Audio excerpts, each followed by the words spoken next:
بسم اللہ الرحمن الرحیم۔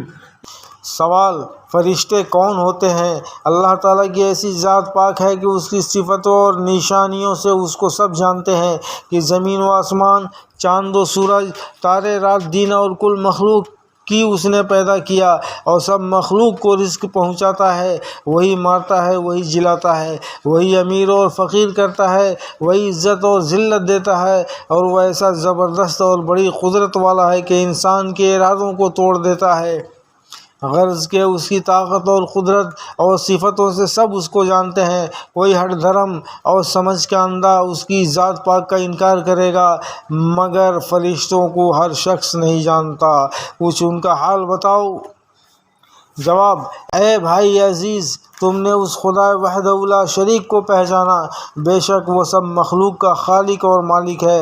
اس نے انسان کو مٹی سے اپنی عبادت اور اطاعت کے لیے پیدا کیا، اور فرشتوں کو اس نے نور سے پیدا کر کے ان کو ہماری نظروں سے چھپا دیا۔ ان کا مرد یا عورت ہونا کچھ نہیں بتلاتا، ان کو فرشتے کہتے ہیں۔ اللہ تعالیٰ نے ان کو ہر طرح کی صورت میں بن جانے کی قدرت دی ہے۔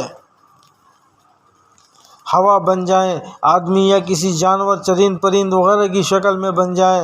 ان کے پر بھی ہوتے ہیں، کسی کے 2 پر، کسی کے 3 پر، کسی کے 4 پر۔ ان کی خوراک اللہ تعالیٰ کی یاد اور تابعداری کرنا ہے۔ نمبر 1 حضرت جبریل علیہ السلام، نمبر 2 حضرت میکائیل علیہ السلام، نمبر 3 حضرت اسرافیل علیہ السلام، نمبر 4 اسرائیل علیہ السلام۔ حضرت جبریل علیہ السلام اللہ تعالیٰ کے حکام اور کتابیں رسولوں اور نبیوں کے پاس لاتے تھے، اور بعض موقع پر اللہ تعالیٰ نے ان کے ذریعے سے کافروں اور نافرمانوں پہ عذاب بھی بھیجا ہے۔ حضرت میکائیل علیہ السلام مخلوق کو رزق پہنچانے اور بارش وغیرہ کے کاموں پر مقرر ہیں، اور بہت سے فرشتے ان کی ماتحتی میں کام کرتے ہیں۔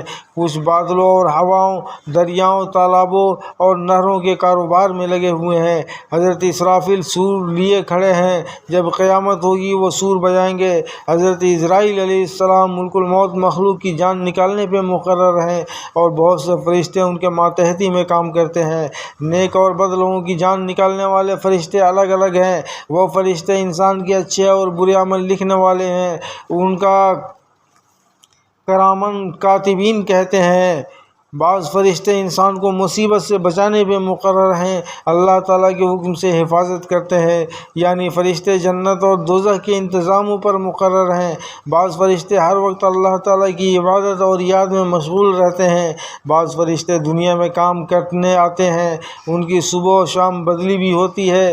صبح کی نماز کے بعد رات کو کام کرنے والے فرشتے آسمان پر چلے جاتے ہیں، اور دن میں کام کرنے والے آ جاتے ہیں، اور عصر کی نماز کے بعد یہ فرشتے چلے جاتے ہیں، رات میں کام کرنے والے آ جاتے ہیں۔ بعض فرشتے دنیا میں پھرتے ہیں، اور جہاں اللہ تعالیٰ کا ذکر ہوتا ہو، جیسے قرآن مجید پڑھا جاتا ہو، وعظ ہوتا ہو، علم دین پڑھایا جاتا ہو، یا دین کی کتابیں پڑھی سنی جاتی ہوں، یا بزرگوں اور عالموں کی صحبت میں دین کی باتیں سیکھنے کے لیے جمع ہوتے ہوں، وہاں حاضر ہوتے ہیں، اور ان کے شریک ہونے کی گواہی اللہ تعالیٰ کے سامنے دیتے ہیں، اور یہ سب باتیں قرآن و حدیث میں موجود ہے۔